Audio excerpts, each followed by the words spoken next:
नित्यानन्दं परमशुकतं केवलं ज्ञानमूर्तिं द्वन्द्वार्तीतं गगनसदृशं तत्त्वमस्याधिलक्ष्यम् एकं नित्यं विमलमचलं सर्वधी साक्षिभूतं भावार्तीतं त्रिगुणरहितं सद्गुरुं तं Namami.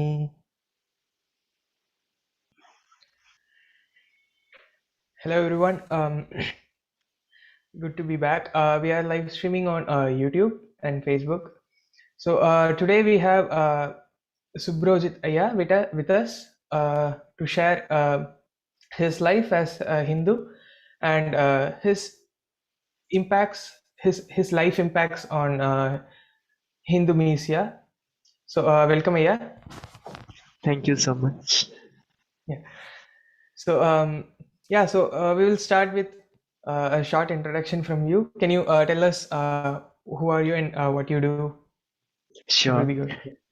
Okay. So my name is Shubhrojit Mukherjee and I am from Kolkata, West Bengal.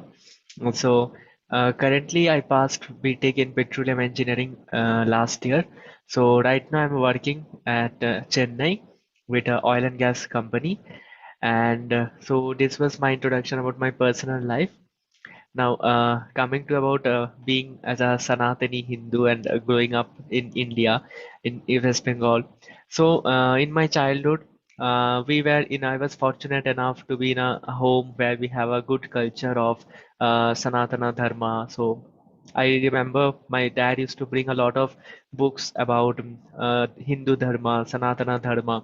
Also, since very childhood, I remember I grew up by memorizing some beautiful verses like Surya Pranam mantras and Shiva Pranam mantras, and in that kind of an atmosphere, I grew up. And that the seed of understanding Krishna, understanding God, understanding the culture was there, but there was no expert guidance from other side. Though my parents were definitely pious, but I didn't get that access to right source of knowledge or a person who will be a very expert and guiding in the path of dharma.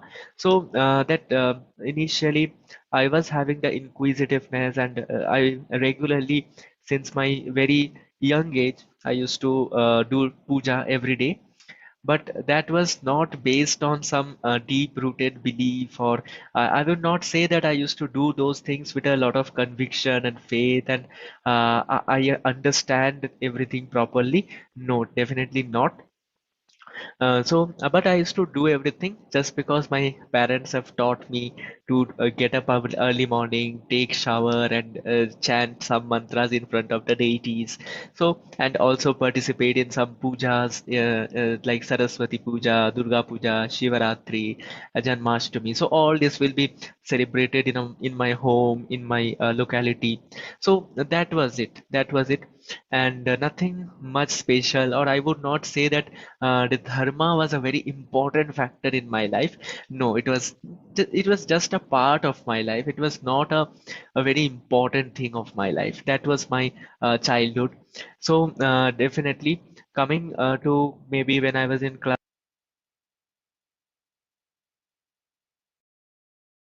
When I was in class 9 or 10, at that time, probably I will say that I developed some inclinations towards atheism, mostly because in those days there was a lot, as you know, that in the textbooks of history or science, it has always been promoted that being God inclined is little bit awkward, or it is not very scientific.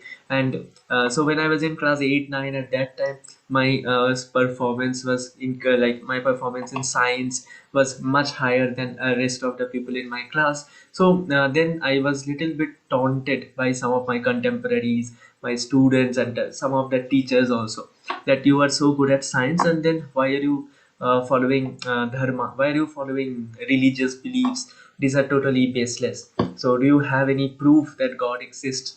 No, but you have a proof that the reactions are happening. We can go to the lab and do the reactions, and we can prove. So why are you believing in such kind of things? So that little, well, because my background in my childhood was not very strong. So naturally that shook me up. So I was mostly inclined towards atheism. And in my ninth, 10th, 11th, 12th, it was. And when I was in 12th, I remember that I had no inclination towards dharma. And whatever little puja I used to do, it was just more like a formality, nothing more. So that was it. But when I went to college in Bangalore, so in the first year I became very much pious because of a lot of stress coming up from the studies and all these things. So that environment there was totally new. So I was a kind of a person who never left, never slept away from his parents ever in the life.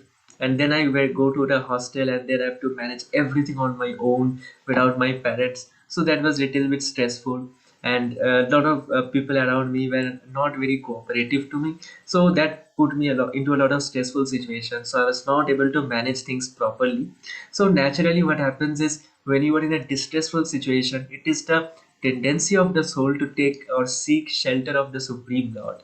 So then I got inclined towards God, and again started following back all the chanting the mantras. And especially I remember I used to chant a lot of Hanuman Chalisa at that time. So many prayers and all that were going on. So and I felt really blessed. I felt really empowered, and I felt that I'm feeling awakened, and I could handle the situation in a much better way. So that happened in my first year. And after my first year was over, so there was a break of 2 months. In that 2 months period, I came back to home. And I remember, because it was a holiday, so we don't have much academic stress. It is just a pure holiday. So I used to do a lot of search in Google and YouTube about motivational speakers. Yeah. And practically speaking, I was trying to seek out for the understanding about what is the purpose of human existence. Are we just Yeah. meant to Great. just, yeah? So are we just meant to So, take birth? yeah, so I would like to take back to your young age. So, Mhm. as you said, there were many interesting incidents happening. Like you were doing Surya and Shiva Pranam mantras in the morning, and as you said, you were born in West Bengal, right? If I'm Yeah, right. yeah. Yeah. So, how was your young age? I mean, the your early memory of being with your family and doing all these kinds of So, dharmic things. How yeah. how it went? Yeah, in your earliest memories.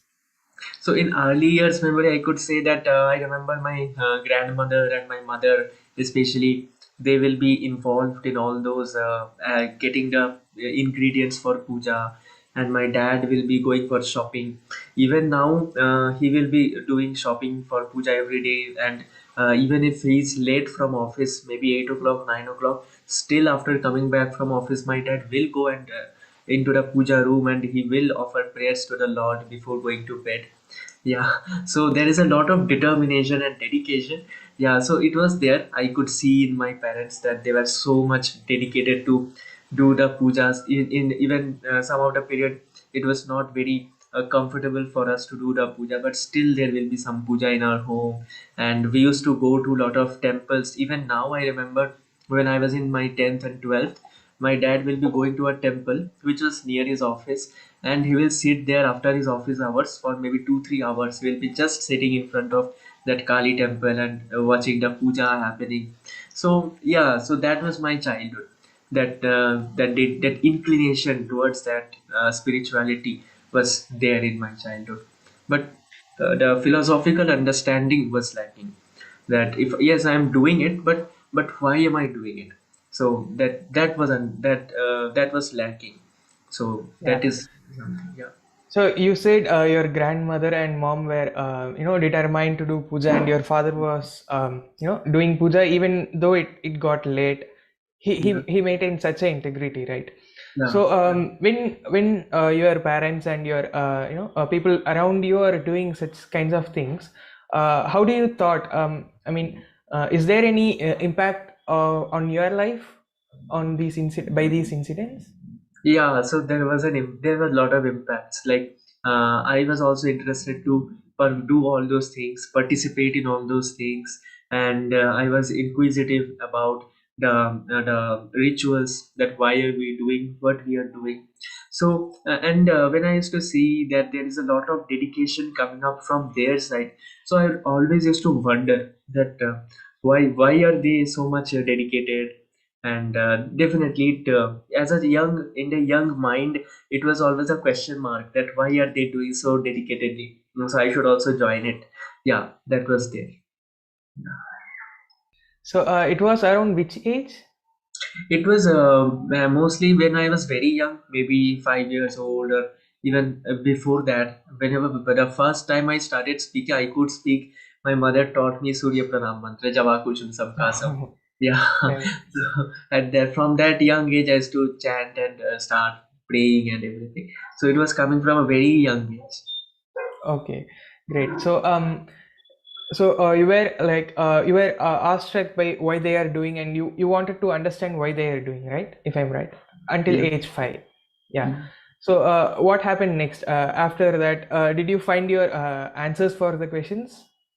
No, I couldn't find answers for the questions. Basically, we had a lot of books coming up from a particular organization, so I used to read them, and yeah, those books were really fantastic, I should say, and a lot of great information was there.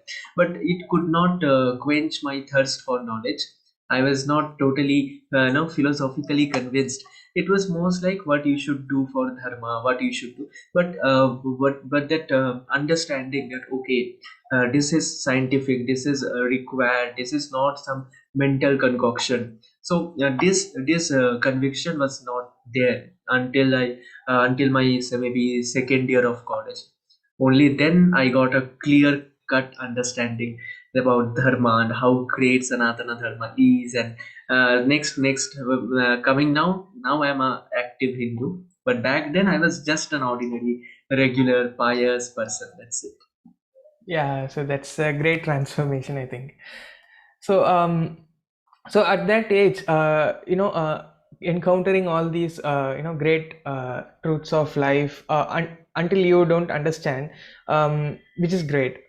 So is there any moment where you faced Hindumisia at that time?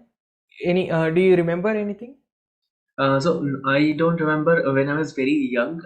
I don't remember any incident when I faced Indonesia or hate, because I was too young. So who will hate a small boy as a Hindu or Muslim? But yeah, when I was in college, yeah, there was one or two incidents. Yeah. So yeah, at a young age we can't differentiate between Yeah, yeah. things, right? So is there anything which you remember that you can distinguish now by your understanding now? So in my childhood, I will say no. There was nothing. At least maybe because I don't recognize, or maybe there was actually nothing. Yeah. So because we should not blame somebody, right? But I don't remember any such incidents happening with me during my childhood days, based on religious discriminations. Yeah. Yeah. So okay, that's great. So okay, this was around age 5, right? So Mhm. Lynn, what happened next? I mean, in your life, what happened? How you encountered Hinduism and how you merged Hinduism and your life together? Can you Okay. explain? Yeah. Yeah, in so after maybe when I was more advanced in age, and so mostly my inclination towards education, it went high. And yeah, Hinduism was, as I told you, it was just a part of my life, but it was not a very fundamental part of my life. It was just a ritual. Every day morning I have to brush my teeth, take the shower, and do the puja, same. So nothing nothing more, just have to do. And I know that they are powerful persons, so I have to please them. They are like parents, so just kind of conception a kid will have about God, that oh, they are very nice, they love me, I should love them, I should pray them. And that's it, simple kind relation, nothing very nothing very sacrosanct, deep, nothing much. Yeah. So what was your earliest home life be like? Like your, do you have any sisters? No, I don't have any siblings. Yeah. Yeah. So you said you had grandmother, right? So what was your life? I mean, how your relationship with her bloomed? Okay. So yeah, my relationship with my grandmother was really good actually. So I used to hear a lot of stories about some maybe Durga. And I should say that all my in my childhood, whatever religious ideas that I used to have, many of the stories that I learned were mostly from my grandma.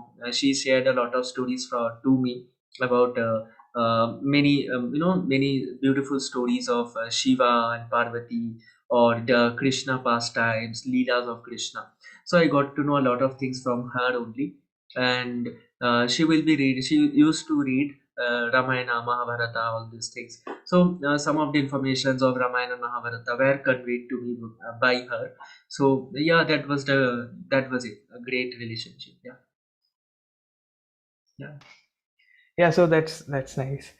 Um, so you said you were like just a generalized people going waking up in the morning, doing puja and all those stuffs, right? So is there Yeah. anything like what was your first understanding of Hinduism? Okay, so basically, in my first understanding, I know the typical secular idea that all the religions are same, everybody Yeah. is taking you to God. That is it. So, not I never as a young person, I never used to think that Islam is or Christianity are not at par with Sanatana Dharma, or Sanatana Dharma is the best. This is the only way to God. No, this were not there in my mind. Basically, in my young age, I was not very much enthused about the dharma. It was about just following the rituals, praying to God, and praying the mantras and having a good harmonious culture in the home. That's a sweet Sanatana Dharma family, typical. That's it. But not much deep rooted things. That is it. But when I grow up slowly, then things it takes a turn, and I realized the value importance on a journey. That's it. Yeah. Yeah, so that was even my life was something somewhat similar to this. I think everyone's life would be similar to what you are saying. I mean, people can relate to it because they have, even their life would be same like yours, right? Okay. Understanding Hinduism in a more secular way. Yeah. Yeah. So, you said your fathers and mothers were too much integrated and dedicated to doing puja. So, how you felt Hinduism in your home? Like how it is lived in your home? Like, can Okay. you? Yeah. Yeah, so basically, yeah, we have a tulsi plant in front of our home. So that is one identity, and that this is a Hindu home. And then when you get in, so there will be puja room dedicated for Lord, for the deities. So all the deities are there: Shiva, Durga, Kali, Lakshmi. All the deities are there as it is. And then we also have a huge stock of religious books from a particular place. And then now it is increasing even more. So yeah, if you come to our house, you will see a lot of books on Sanatana Dharma, and also in our every room there will be agarbattis and beautiful the fragrance. Yeah, you can get it, and yeah, so books are there, and a very anyone gets in, they understand this is a very pious family. So that is the overall approach in our life, and it's very calm, quiet, and even our neighbors, they also say that the only noise we get from your house is that of bells or shankha. That's it. No other thing. Yeah. Okay. That was real nice. So, yeah, this was around age. Which This age you is are going talking? on. This is going on. So this is never changed. Our house is still the same. Yeah. So, okay, you said after eighth and ninth. I mean, during that Huh. time, you was like more away from Yeah. Sanatan Dharma, right? So, what was the point where you got away from it? I mean, is there any key point which made you go away from Dharma? Yeah, basically, you see that if these two lines are going like this, and there is a 1 degree in one, even there is a small 1 degree gap. So this 1 degree gap will go, and after a maybe 1 year, these two lines will be totally separated from each other. So that was the case with me. I never realized that I'm going away from Sanatana Dharma. So that is something which is, I think it's that is why right now I am very active, because most of the Sanatana Dharma followers, they themselves never recognize that they are far away from their Sanatana Dharma. They are believing that yes, I'm a proud Sanatani, I'm very much active, but actually they are not. So what in my case, it was mostly that I got too much attracted to the so-called scientific beliefs, most of which are totally nonsense, that that people have fed into our mind, that all the scientific things are coming from West. But this is not the truth. Definitely many of the all the scientific things are coming from our own Sanatana Dharma, but maybe that has been misrepresented. So that at that point of time, I did not have the intelligence or awareness or the right access to information to defend our Sanatana Dharma. That no, the science is a byproduct of Dharma. Dharma is not a byproduct of science. So that was not there in my mind. So that was the thing that I told you that my performance in education was good. So my teachers used to taunt me that why are you into so much of Dharma? Don't do that, stay away, this kind of things were there in my mind. And I remember when I was in my school, anytime anything happens, my typical response was, let it be like that, if God wishes so, let it be so. So this kind of replies and responses used to irritate a lot of pupils, a lot of faculty, a lot of teachers. So they didn't like it. And then there was a deep rooted propaganda कि no, we will make this boy atheist by taunting him by, and so all these things were going on, but it was very subtle. It was on a very subtle platform. So at that point of age, I couldn't understand that I was being subjected to these things, but right now I realize it. Yeah. Yeah, so as you said, you were not aware of Hindumisia, but from what you are saying, I can see this is what Hindumisia happened in your life. Yeah. You know?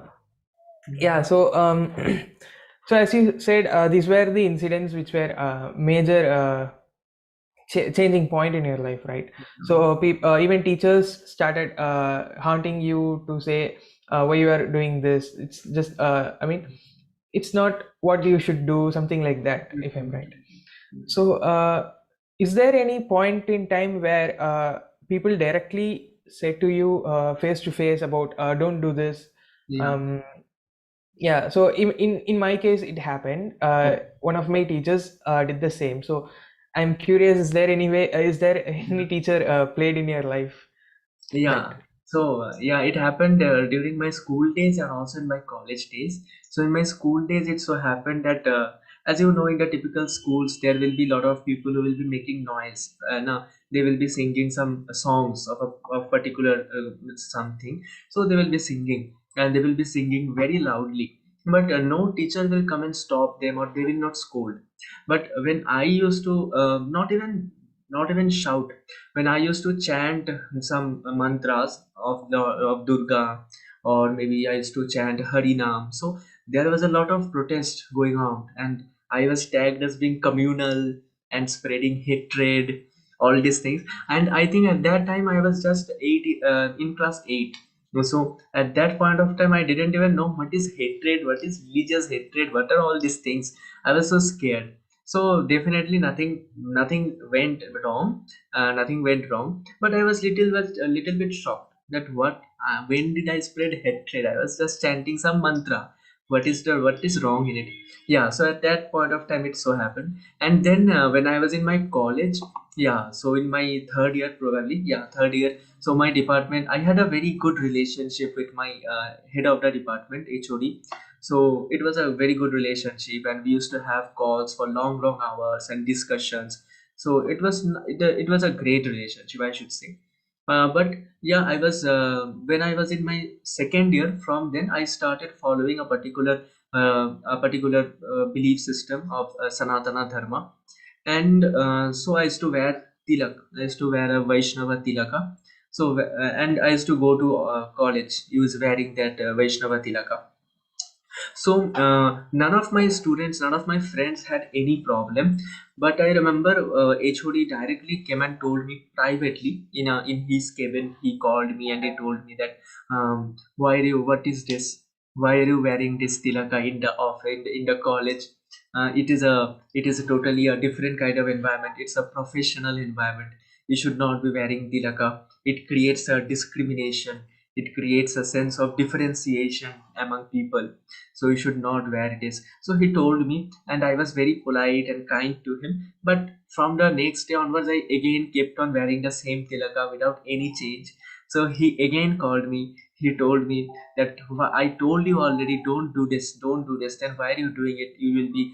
It is not a good thing to do. When you go to office, you will have to. You will be in a problematic situation. So again, next day I kept on wearing tilaka, no change, nothing at all.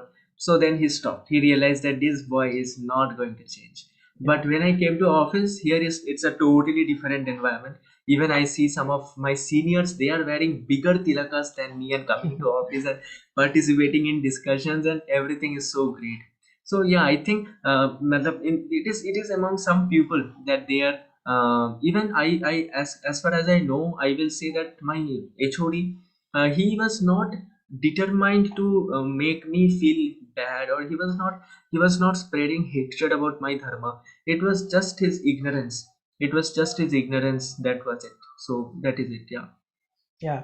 So, as you said, in the class 8 itself, you were chanting mantras and you were being, said as communal, spreading hatred. And but at that time, you don't even know what communal is. Mhm. So, yeah, something similar happened with me. So it was same age, maybe at class 10, if I'm right, if I remember right. So what happened was, my Tamil teacher, so he was teaching something about Lord Shiva and Ravana. Okay. So he said Lord Shiva was afraid of Ravana, and he ran away. So so I asked that how can Lord Shiva go like that? Is it true history, or you're just saying something? And to my shock, he said, "This is what in the book, and that's what I will say. You can't question me." He said in straight to my face. So Mhm. from what you said and what I experienced, what I think is, so this whole idea of Hindumisia is starting from the basic Mhm. roots. Yeah. Yeah, so let's say if you are being attacked from your young age, you would be scared at the Mhm. at the adulthood, or in the future. So yeah, that's what I think. The idea to suppress the Mhm. future generation.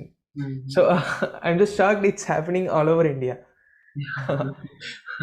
So so yeah, so so you said you were being you know they thought you were communal, and they are spreading you were communal, and thinking you are spreading hate, right, when you are just chanting mantras, right? So did it affect you in any way?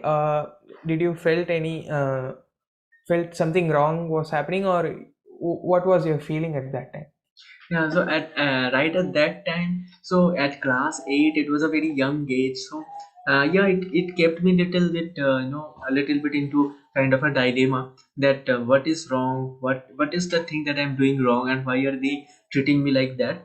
So that mentally I was not, I can call it as a bullying, mentally. So that was going on, and yeah. So but I will say that my friends were very supportive at that point of time. So they came and told me that there is nothing wrong in it and you can do it, no problem. So I got a lot of support from my friends altogether, and so nothing affected me actually. Yeah. Okay, so that's great. So is there any point in time where you were thinking back at that same incident, and trying to think, if I do this, this may happen? Is there any point in time where you felt that? No, no, never. Because once I came after from that, so now I'm totally like strong after reading the proper philosophical books like Bhagavad Gita and many other. So now I don't care. If somebody comes and tries to bully me, then I have the capacity to go and make him cry. So I know how to handle such situations. So, and I have even been in such situations where people are bullying somebody else, and now I am so strong that I can go and stop them directly. It Mm-mm. has happened a lot of times with me, and I think that that situation which happened in class 8, so it made me very strong, that now I know that when somebody is going through such situations, religious bullying, cultural bullying, so it is very important that I should step up and help that person. So I am now more responsible towards my Sanatana Dharma because of those incidents. Yeah. Yeah, so yeah, that's great. So you said your friends were supportive for to you. So what about them? Like, are they part of experiencing Hinduism, or they just Yeah, they are came back? there also. Yeah, so those friends who supported me back then, they are also deeply into Hinduism and following some Sanatana Dharma principles in their life. Yeah. Yeah, so then they must be close with you. So Mhm. how was your time when you spent with them? Was it you thinking about Hinduism and its philosophy, or just different? No, when I was to interact with most of my friends, those with whom I was very close, and even now I have a good relationship with all of them. So still we are into Hinduism, and whenever we meet, we always keep discussing about Sanatana Dharma, their belief and my belief, and we have a great discussion. Yeah. Yeah, so that's welcome. So okay, so this was happening around class 8, where you were experienced all those haunting experiences. So yeah, so what happened next? How it went? How you experienced life after that? So after that, it was just one experience which I think I didn't even share with my parents, or it was an experience which I just remembered right now when you were asking me repeatedly about my experience of Indonesia. Otherwise, it was not very much deep in my memory, because back then I just thought that it is just their mistake, the teacher's mistake, to pinpoint me and make me try to feel wrong, bad, because my friends were supportive. Many people came in support of me, and then the teachers had to back off. They couldn't do much harm to me, thanks to God, definitely. But my friends were very supportive at that time. So yeah, but after class 8, 9, 10, so yeah, definitely I think, though I don't recognize it on a conscious platform, but yes, that incident definitely had an impact in my subconscious platform, because after that incident I can think of that many times I was not very open to practice Sanatana Dharma, and I was little hesitant to chant the mantras in public, or make it public that I am following Sanatana Dharma and I'm proud of it.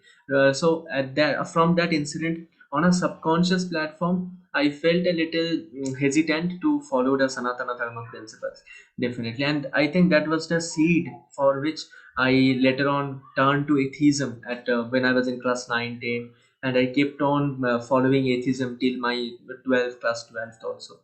Yeah. Oh, okay. So you said you after these incidents, it got some subconscious impact, right? Mhm.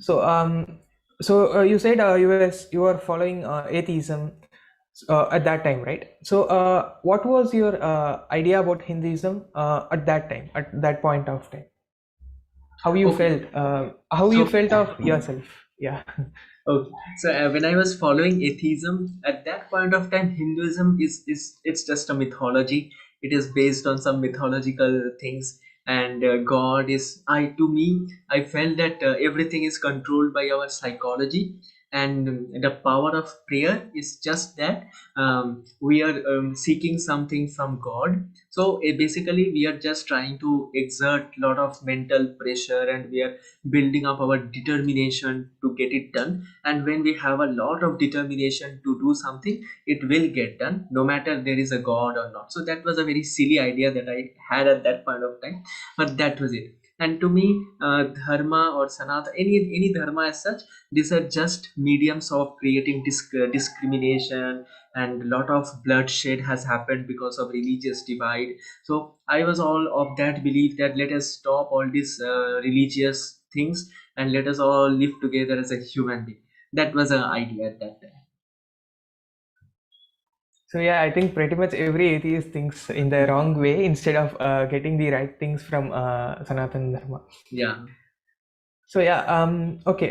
So your understanding of Hinduism was totally different from your early age and in Mhm. your teenage, right? Yeah, yeah. So yeah, so can you walk us through how it again changed to being so devoted again back to Sanatana Dharma in your college life? So I think before you are expressing that, what I feel is, you know, coming back to Sanatana Dharma would be some great experience for you. That's what I think. Is it right? Can you Yeah, explain? sure. Yeah, what? Sure. Yeah, so can you explain how your transformation took place? Okay. Okay. You said in your college life the transformation took Yeah. place, right? Yeah. Yeah, so can you elaborate how it went? What are Okay. experiences you had? Sure. So basically, it started all from my first year. So when I was in my first year, there was a lot of like non-cooperation movement uh, that I faced from my people around me, and definitely at that point, my teachers were very supportive, not my friends. So, but there was a lot of stress coming in my mind, and that was not a very good period of my life. So back then, I needed support from somebody, and my parents were far away from me in Kolkata, and I was in alone in Bangalore, and I needed support desperately. So, as you know, that it is the nature of the soul to seek for God when in distress. So that happened. It life happened, and I took back to my old culture and old practices, and I started following some motivational speakers. And back then, I believe that there were some very prominent motivational speakers who were God loving. So when I heard them, when I listened to them, so that made me feel that okay, let me try once again and start it from the beginning, and take Sanatana Dharma and principles and follow it. So even when I was in my first year, it was all the ritualistic things. Again, it was not very strong and devoted. I was just taking to Sanatana Dharma to curb my fear, and that's it. I was seeking happiness. That's it. But after that, when I came back from first year to my home, I was very much confused that what is the purpose of human life? Is it just that we live, get educated, earn some money, enjoy, and then die? That's it. That why will God even create us for this shallow life? So that was something which I was not able to understand. That what am I made for? What is the ultimate purpose? And I couldn't make it out. So then, fortunately, one fine day, I happened to stumble over some videos of ISKCON, Srila Prabhupada's videos. So then I started following their books, and I read Bhagavad Gita and all that. So that gave reshaped my ideas, and now I am very confident of my Sanatana Dharma and also the purpose of life. Yeah. Yeah, so that's great. So you said you read Bhagavad Gita, right? So Mhm. did you read it fully or you're under reading? No, I have read it fully, and I'm doing some revision also. Yeah, that's great. So yeah, so what was your crux of what you got? I mean, is there any astounding experience you got while reading it in your Yeah. life? Yes, yes, definitely. So, astounding experience, as in some spiritual truths getting revealed to me, and also some of the things which are happening, which happened in my life on a gross platform. So, a gross platform, and also something happened to me on the subtle platform. So, there were some experiences definitely. And if you ask me about the essence of Bhagavad Gita from my perspective, so we understand that Bhagavad Gita discusses about mainly a few subjects, like what is the nature of the soul. That is the first thing that I got to understand. because we see that we are changing the dress every day. So we don't say that I am this dress, but we don't see that we are changing our body every day, and we feel that we are this body, but actually we are not this body. If we take a bird's eye view, and we see that over many lives and deaths we have changed so many bodies according to the karma, so we will realize that we are not this body. So that is the first revelation that happened to me, because by my that time, before reading Bhagavad Gita, I did not have this conception about soul very much clear. I just know that I we are soul, but that doesn't make any sense. What does that mean? We have to understand. Then getting liberated from this bodily conception of life, and all these feelings that I am this, I am something, I am man, I am Indian, I am Hindu. So these are all nonsensical conceptions. I am neither body, neither Indian, nor a Hindu, nor a Muslim, nor a Christian. I am just a servant of God. So we have to understand that. And Sanatana Dharma is, first of all, it is not a Hindu Dharma, it is Sanatana Dharma. So because of some invaders, they came and they tagged that Hindu Sindhu river as Hindu, so we call ourselves as Hindu, but we are actually Sanatana Dharmi. So we realize that, and ultimately, who is God? So we all say that God is great, but we don't know how great God is. And in other religious systems, there is some conception of God, but nobody can clearly say that how does God look, what is the personal conception of God, how does God look, what is his favorite color, what is his favorite food. Nobody can say. If you ask someone that whom do you love the most, they will say my dad. Now if you ask what is the favorite color of your dad, what is the favorite place of your dad, they will say, they will give the answer. But if you ask them what is the favorite color of God, what is the favorite place of God, they won't say, they don't know. So I think that Bhagavad Gita gives us a clear cut idea, and then we understand God's psychology. Like in chapter 12, God keeps on saying, Sacha Bhakta Same Priya, this type of devotee is very dear to me. Those who have made me as the ultimate aim of their life, they are very dear to me. And many qualities of devotees are there. Yogi namapi sarvesham madgaten antaratmana. So, and Krishna never says that you become a karmi or a jnani or a tapasvi. He says, tasmad yogi bhavarjuna. And he defines what is yoga in the very next verse, saying that of all the yogis, those who are constantly thinking about me, they are my most dear. So a lot of things are happening to me. I had no clear idea about what is God and what does he want from us. He is not looking for some donation, so he is looking for our heart. But that we mad bhakta man mana bhava mad bhakta mad yachi mam namaskuru. Become my devotee, give your mind to me and surrender to me, that's it. So but before that I never had this idea. So when I read Bhagavad Gita, I clearly understood what is God looking from us. So that was a fantastic thing for me. And still Bhagavad Gita, we cannot say that I have read Bhagavad Gita, because it is a book where that every time you open up, every time you are bound to get some new revelations. So I am on that path. Yeah. Yeah, so that's great. So in a point you said, while reading Bhagavad Gita, you had many questions, right? Before reading Bhagavad Gita and after reading Bhagavad Gita, how you see yourself before and after reading Bhagavad Gita?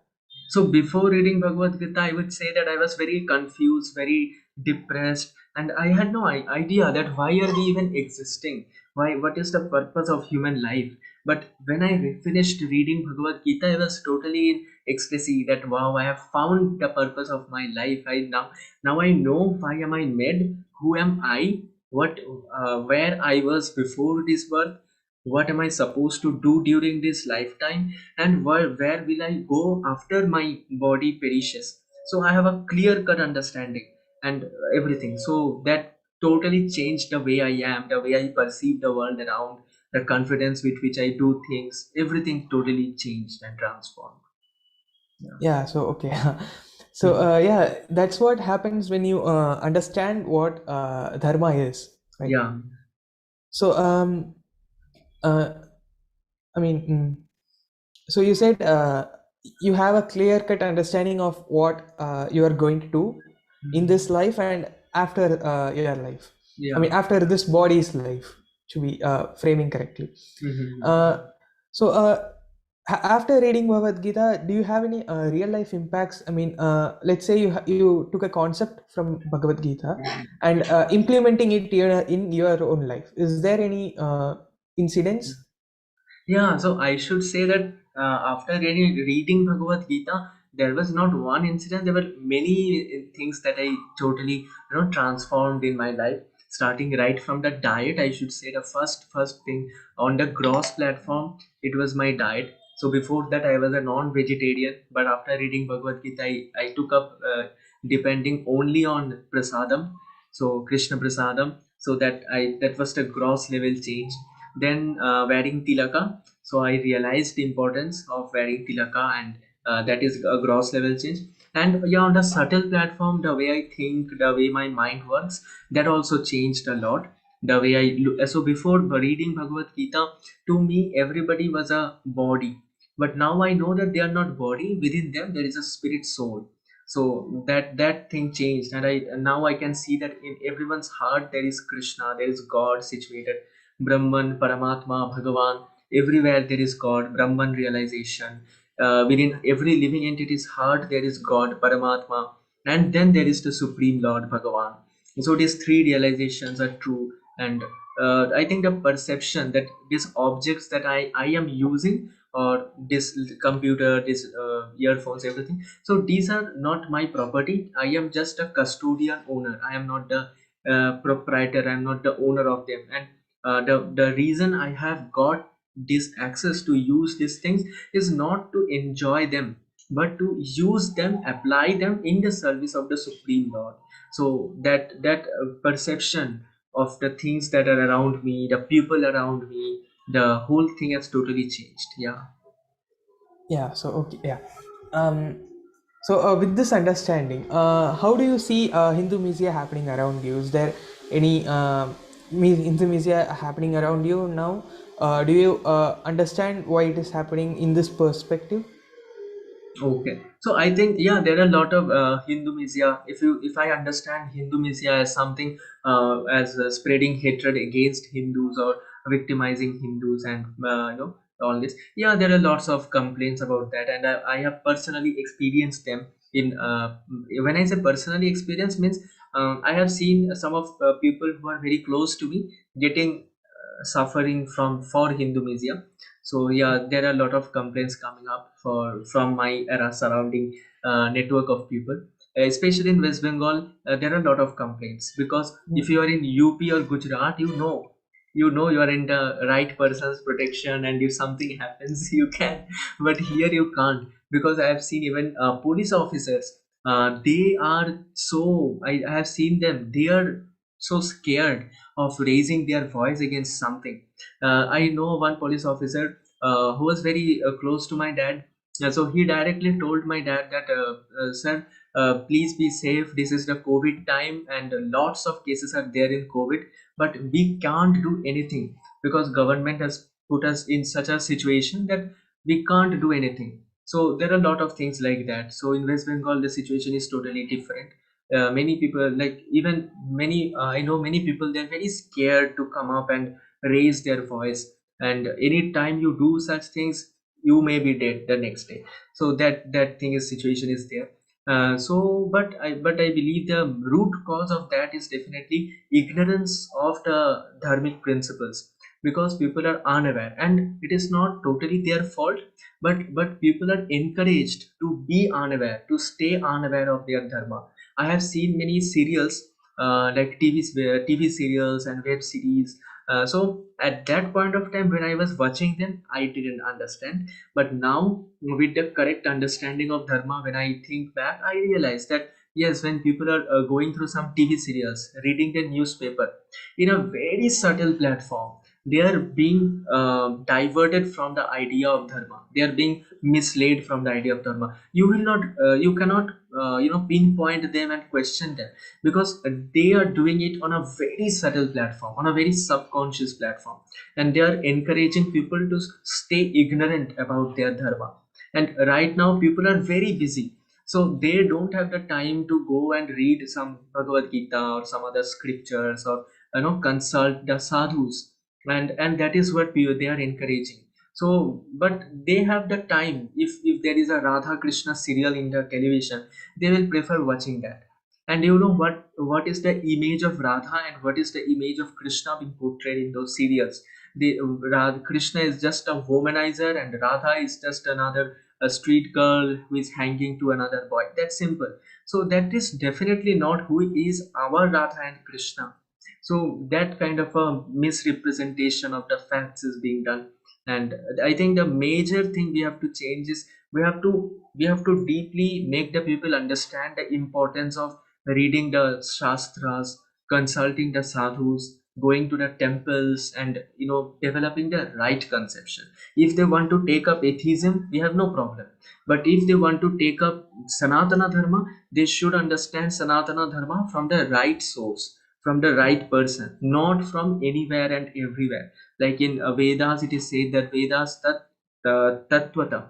So the word tattvata is very important. So in Bhagavad Gita, I remember Krishna has said that Janma karma chame divyam yevam yo vetti tattvata tyakta deha punarjanma naiti mameti soarjuna. So Krishna has said that my janma, my karma is a transcendental, and anybody who understands them tattvata, this is very important, that anybody who understands them as it is, without any adulteration, he will never come back again to this material world. So that is the potency of understanding the truth. But if people take up some nonsensical ideas, then they will go to hell. We cannot save them. So that understanding must be there. Yeah. Yeah, so that's a very big understanding from teenage to right now. So yeah, as you said, Radha Krishna, all those serials, instead of preferring them, we should prefer Bhagavatam and all those scriptures. Yeah. Is that Yeah. right? Yeah. Yeah. Yeah. Okay. Yeah, that's nice. So is there anything you want to share? Anything you would like to share? So yeah, I think the main important thing that people should understand in this particular age of Kali Yuga is that right now we cannot compare ourselves to those people who lived in Satya Yuga or Treta Yuga or Dwapar Yuga, because in that point of time we know that in Bhagavatam we have heard that in Satya Yuga the influence of dharma was 100%.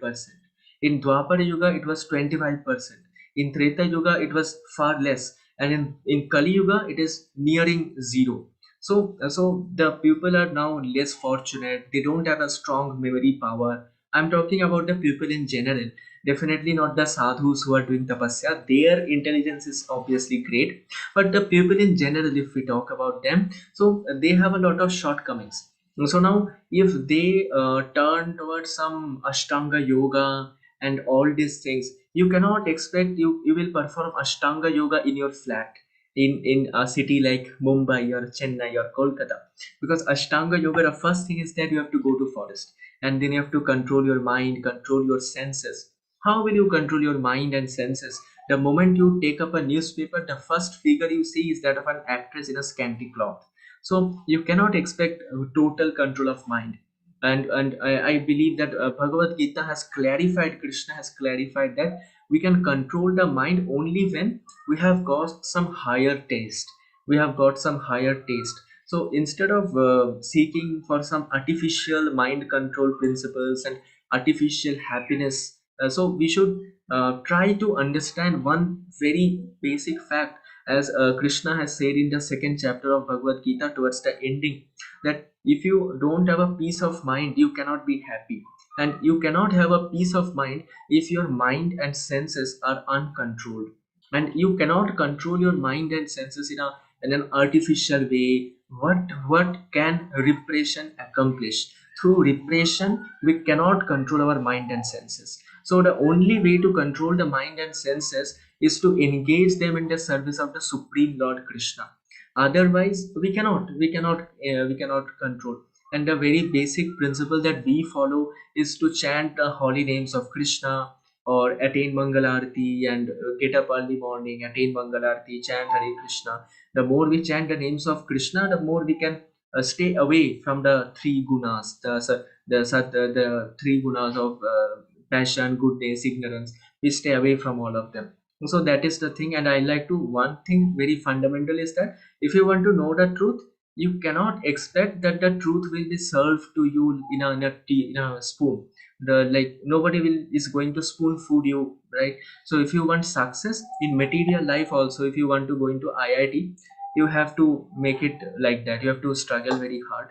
So similarly, if you want to go to God, you have to do the struggle. You cannot expect you will go to the television and everything will be served to you and you will be back to God. Yeah, that's it. Yeah, so that's so much wisdom to myself, and I think for them also. Yeah, so I think we ran out of time Yeah. now. Mhm. So yeah, thank you, Aya, for coming and sharing your experience. It was such a great honor. Thank you. Welcome, So, sir. yeah. So yeah, so we will close with Purna Mantra, and we will get back next time. Okay, Yeah. sure. ॐ पूर्णमदस्पूर्णमिदं पूर्णात् पूर्णमुदक्ष्यते पूर्णस्य पूर्णमादाय पूर्णमेवावशिष्यते ॐ शान्ति शान्ति शान्तिः हरिः ॐ दत्सत् सर्वं भगवत् श्रीनित्यानन्दपरमशिवपादुकार्पणमस्तु. Thank you all. Thank you for tuning